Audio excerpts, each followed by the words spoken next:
জয় রাধে, জয় নিতাই চৈতন্য। আশা করি সবাই খুব ভালো আছেন এবং আনন্দিত আছেন।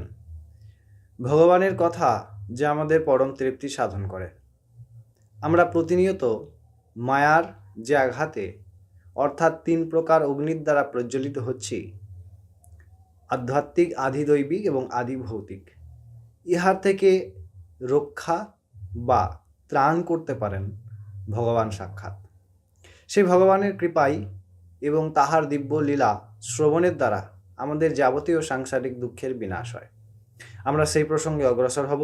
অবশ্যই আমরা আজকে ৫৬তম শ্লোক নিয়ে আলোচনা করব। চলুন সেই প্রসঙ্গে অগ্রসর হওয়া যাক। এতক্ষণ আমরা সুতমুনি এবং ক্ষমা করবেন, ভক্তি মহারানী এবং নারদমুনির কথা শুনছিলাম। নারদমুনি ভক্তি মহারানীর প্রশ্নের উত্তর প্রদান করলেন প্রথম। এরপরে সুতমুনি এই প্রসঙ্গে সৌনকমুনিকে কি বলছেন আমরা সেটি জানব। সুতমুনি কি বলছেন? সুতমুনি বলছেন, ক্ষণমাত্রে তয়জ্ঞাতা বাক্যমুচ্চে মুনীশ্বরঃ।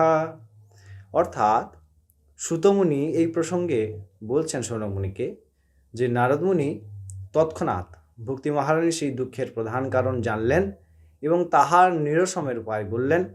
তাহার দিব্য দৃষ্টির সাহায্যে দর্শন করে কিভাবে ভক্তি মহারানী তার এই দুঃখ, তিনি নিজে যুবতী কিন্তু তার ২ পুত্র জ্ঞান বৈরাগ্য বৃদ্ধ, অর্থাৎ ভক্তি যুবতী বৃন্দাবনে কিন্তু জ্ঞান বৈরাগ্যের বিকাশ হচ্ছে না, প্রকাশিত হচ্ছেন না কেন, তাহার উত্তর বলছেন।